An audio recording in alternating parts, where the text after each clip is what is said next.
Pernah nggak sih kalian dengar soal Alas Purwo, hutan purba di ujung timur Pulau Jawa yang katanya adalah salah satu tempat paling angker di Indonesia? Banyak yang bilang, hutan ini bukan cuma tempat tinggal satwa liar, tapi juga kerajaan gaib yang dihuni makhluk-makhluk tak kasat mata. Nah, malam ini aku mau bawain satu kisah nyata dari seseorang yang pernah ngalamin kejadian mistis di sana. Sebut saja namanya Pak Teguh, seorang sopir truk pengangkut logistik dari Banyuwangi. Waktu itu, sekitar tahun 2011, Pak Teguh dapat tugas nganter barang dari Banyuwangi ke Surabaya. Barangnya bukan yang aneh-aneh, cuma logistik biasa. Tapi karena nunggu muatan dari gudang molor sampai malam, akhirnya dia baru bisa berangkat jam 11 malam lewat sedikit.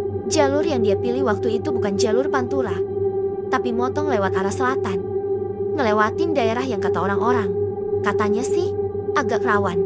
Tapi buat Pak Teguh, waktu itu jalur itu yang paling cepat.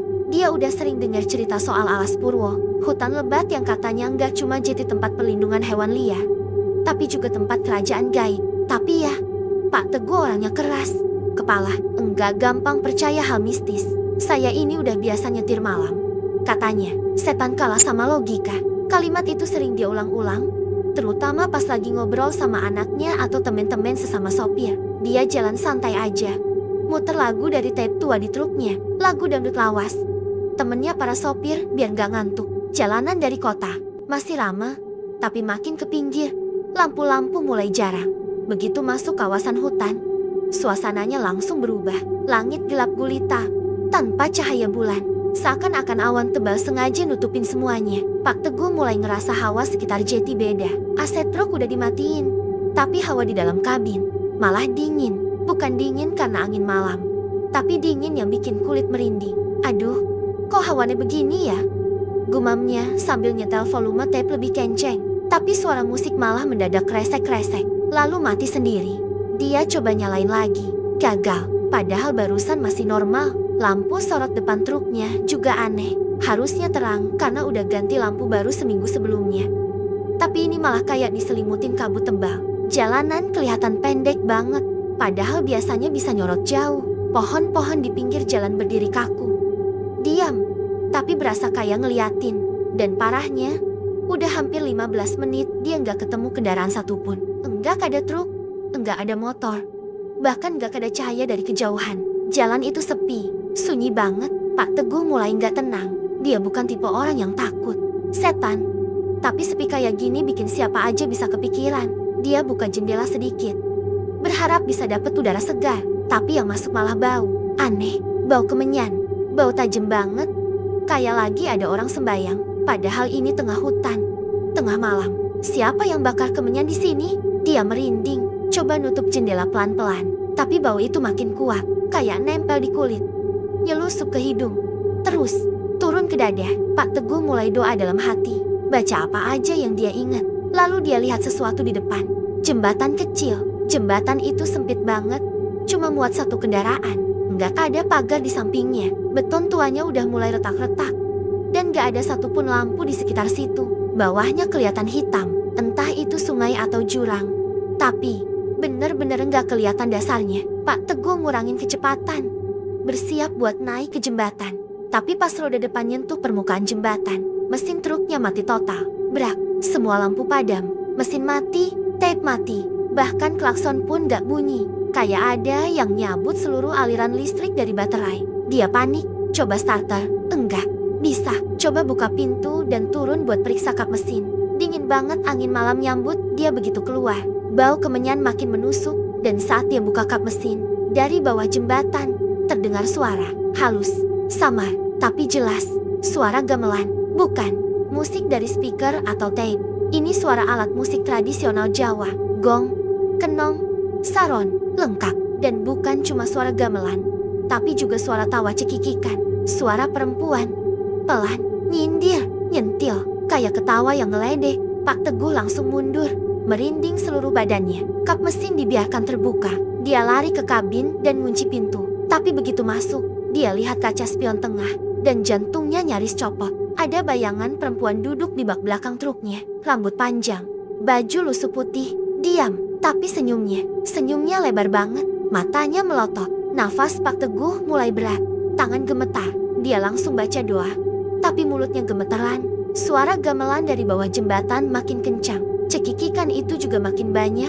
Kayak ada banyak orang lagi nonton, dia panik. Lalu, ada suara ketukan pelan di jendela. Tok, tok, tok. Dia nengok. Kosong. Gak ada siapa-siapa. Ketukan datang lagi. Dari sisi lain. Tok, tok. Lalu suara perempuan.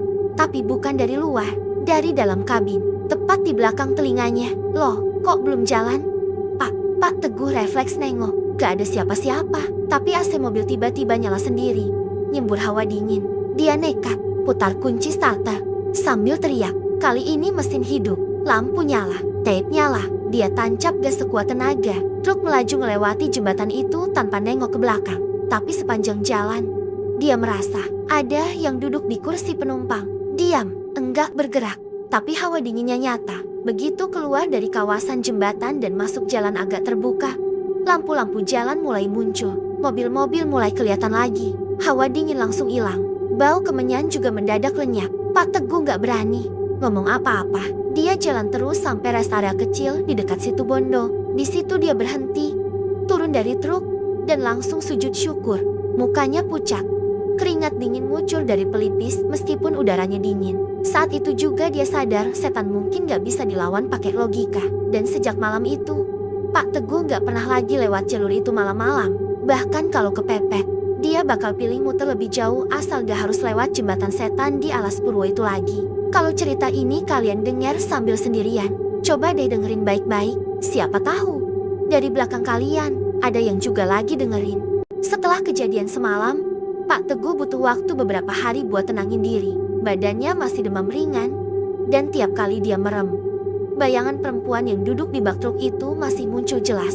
Senyumnya, matanya, dan suara gamelan dari bawah jembatan itu seolah-olah terus main di kepalanya. Waktu dia cerita ke anaknya, awalnya anaknya nggak percaya. Tapi begitu lihat kondisi bapaknya yang biasanya cuek, sekarang malah jadi sering bengong dan murung, anaknya mulai ngerasa ada sesuatu yang gak beres.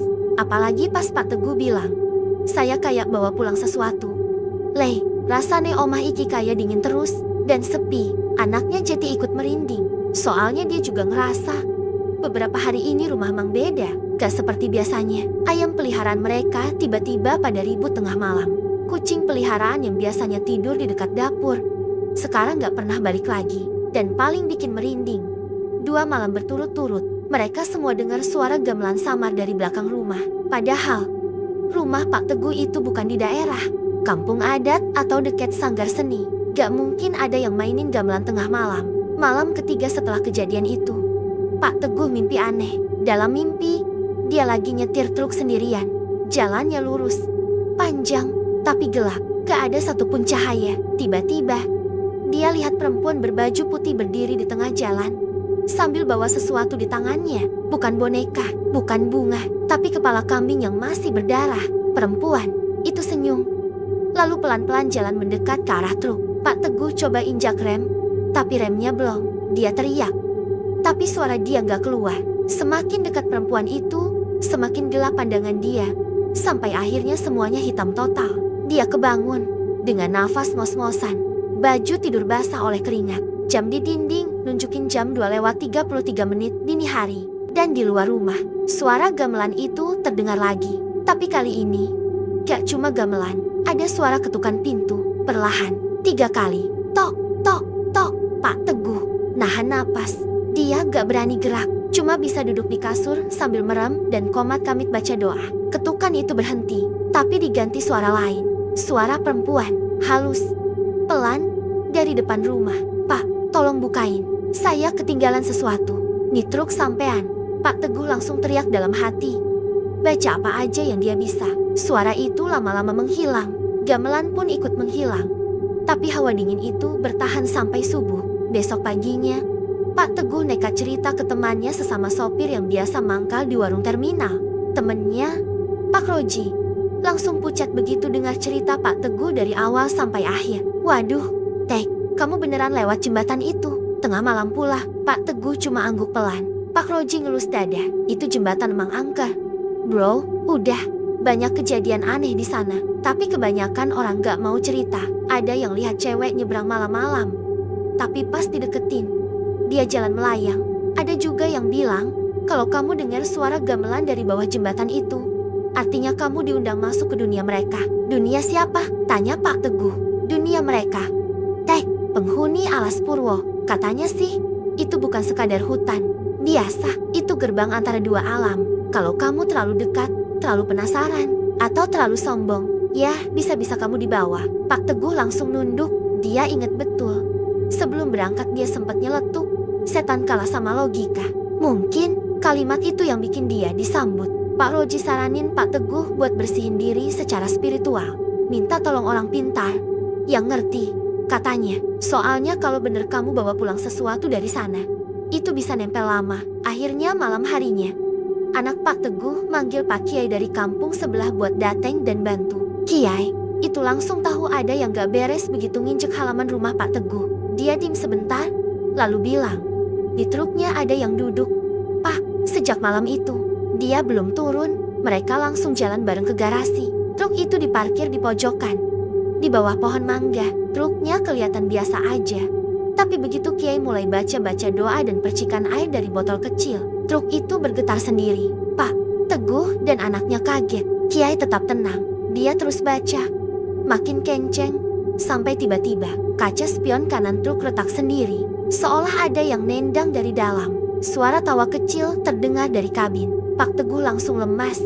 Kiai kemudian bakar kemenyan dan daun-daun tertentu, lalu membacakan doa pemutus. Menurut Kiai, makhluk itu gak jahat. Tapi dia ikut karena merasa dipanggil. Bukan dipanggil secara sadar, tapi karena kesombongan manusia. Itu ibarat undangan buat mereka. Ritual itu berlangsung hampir 1 jam. Dan setelah selesai, hawa di sekitar rumah langsung berubah. Gamelan gak pernah terdengar lagi. Ayam-ayam berhenti ribut tengah malam. Dan Pak Teguh bisa tidur lebih nyenyak. Tapi sejak saat itu, Pak Teguh gak pernah lagi nyetir malam. Dia masih sopir. Iya, tapi tiap ada rute yang harus lewat Alas Purwo, dia selalu nolak. Kalau terpaksa, dia minta diganti rute. Bahkan kabarnya, sampai sekarang, dia masih nyimpan bunga 7 rupa di dalam truknya. Bukan buat syirik, tapi buat pengingat bahwa di luar logika manusia, ada dunia lain yang kadang ngeliat kita lebih dulu. Dan kalian yang nonton cerita ini, hati-hati ya kalau lewat tempat yang sepi dan sunyi. Apalagi kalau ada bau kemenyan dan suara gamelan. Jangan sombong, jangan nyeletuk yang aneh-aneh. Karena kadang mereka cuma nunggu 1 kalimat untuk ikut pulang bareng. Setelah kejadian itu, Pak Teguh berubah. Dia memang masih jadi sopir, tapi sekarang jauh lebih hati-hati. Udah nggak pernah nyeletuk yang aneh-aneh lagi. Apalagi soal setan dan hal-hal gaib. Bukan cuma karena dia takut, tapi karena dia udah tahu rasanya disapa langsung sama yang gak kelihatan. Tapi cerita ini belum selesai. Beberapa minggu setelah ritual pembersihan dari Pak Kiai itu, ada satu kejadian lagi yang bikin semua orang di rumah Pak Teguh kembali merinding. Waktu itu, anaknya Pak Teguh, sebut saja namanya Rian, nemuin satu benda aneh di bawah jok truk waktu lagi bersih-bersih. Awalnya dia cuma mau nyapu dalam kabin. Tapi pas dia ngangkat karpet lantai yang udah lama nggak dibuka, dia nemuin satu buntelan kain putih kecil, dibungkus rapi dengan benang merah. Rian pikir itu cuma bungkusan orang iseng, tapi begitu diangkat, dia ngerasa panas di tangannya. Padahal itu cuma kain, enggak tajam, enggak berat, tapi panasnya aneh, kayak nyengat kulit. Dan makin lama dia pegang, makin banyak suara-suara kecil kayak bisikan muncul di telinganya. Rian langsung lari ke dalam rumah dan panggil ayahnya. Begitu Pak Teguh lihat benda itu, wajahnya langsung pucat. Itu bukan punyaku. Waktu Kiai datang, kita nggak sempat buka kabin sampai ke bawah, kan? Katanya. Mereka langsung bungkus benda itu lagi dan panggil Pak Kiai yang dulu. Pak, Kiai datang, dan begitu lihat bungkusan itu, dia langsung bilang, ini bukan benda sembarangan. Ini disebut pemikat. Semacam sangkutan buat makhluk halus biar betah ikut manusia. Pak Teguh langsung lemes. Artinya, selama ini, benda itu yang bikin makhluk dari jembatan itu betah nempel di truknya. Kiai bilang, benda itu kemungkinan ditaruh di truk waktu malam kejadian. Entah oleh siapa, entah oleh makhluk itu sendiri, atau oleh tangan manusia yang terlibat dengan dunia mereka. Lalu Pak Teguh pun akhirnya cerita satu hal yang dia simpen sejak awal, dan belum pernah dia ceritakan ke siapa-siapa. Jadi ternyata, jembatan yang dia lewati malam itu bukan jembatan biasa. Dulu, waktu zaman penjajahan, Di lokasi yang sama, ada satu kampung kecil yang dihancurkan Belanda karena dituduh menyembunyikan pejuang. Warga kampung itu dibantai, rumah dibakar, termasuk satu keluarga keturunan abdi dalam keraton yang dipercaya masih memegang pusaka tua. Nah, menurut cerita yang beredar dari mulut ke mulut, salah satu anak perempuan dari keluarga itu selamat, tapi melarikan diri ke dalam alas purwo. Sejak itu, gak ada yang pernah lihat dia lagi. Tapi konon katanya, suara gamelan yang sering terdengar dari arah hutan adalah tanda bahwa dia masih hidup atau setidaknya arwahnya masih ada dan masih menjaga tempat itu. Jembatan yang sekarang berdiri itu dibangun tepat di atas sungai yang dulunya jadi batas desa tua itu. Banyak warga sekitar yang percaya jembatan itu sekarang jadi semacam penanda gerbang, tempat persilangan antara dunia manusia dan dunia lain. Makanya, kalau seseorang lewat tengah malam dan tanpa sengaja mengucapkan kalimat-kalimat yang dianggap menantang, maka gerbang itu bisa terbuka. Dan kalau udah terbuka, siapapun yang lewat bisa saja dipilih. Pak Kiai bilang, benda yang ditemukan Rian itu bisa jadi adalah cendera mata dari makhluk penjaga tempat itu. Bisa pertanda marah, bisa juga pertanda tertarik. Tapi yang jelas, itu bukan hal biasa. Maka benda itu dibakar dengan ritual khusus, diiringi doa dan dupa kemenyan di tempat terbuka, jauh dari rumah. Setelah pembakaran itu, semua kembali normal. Enggak ada lagi suara gamelan, enggak ada cekikikan di malam hari, dan truk Pak Teguh pun bisa digunakan seperti biasa. Tapi Pak Teguh tetap memilih buat menghindari jalur itu. Dan yang menarik, beberapa minggu kemudian, ada berita yang cukup bikin Pak Teguh dan anaknya merinding lagi. Ada kecelakaan truk di jembatan itu. Tengah malam, sopirnya selamat, tapi syak berat dan katanya terus ngomong sendiri soal perempuan yang berdiri di tengah jembatan sambil tersenyum. Polisi nggak nemu siapa-siapa di sana, tapi warga sekitar cuma geleng-geleng kepala dan bilang, mungkin dia yang jaga tempat itu. Lagi cari teman ngobrol baru, Rian sempat tanya ke ayahnya, Pak, sebenarnya kita bisa nggak sih tahu kenapa dia pilih bapak waktu itu? Pak Teguh cuma senyum kecut dan jawab pelan, mungkin karena bapak sombong, atau mungkin karena bapak pernah bilang, setan kalah sama logika.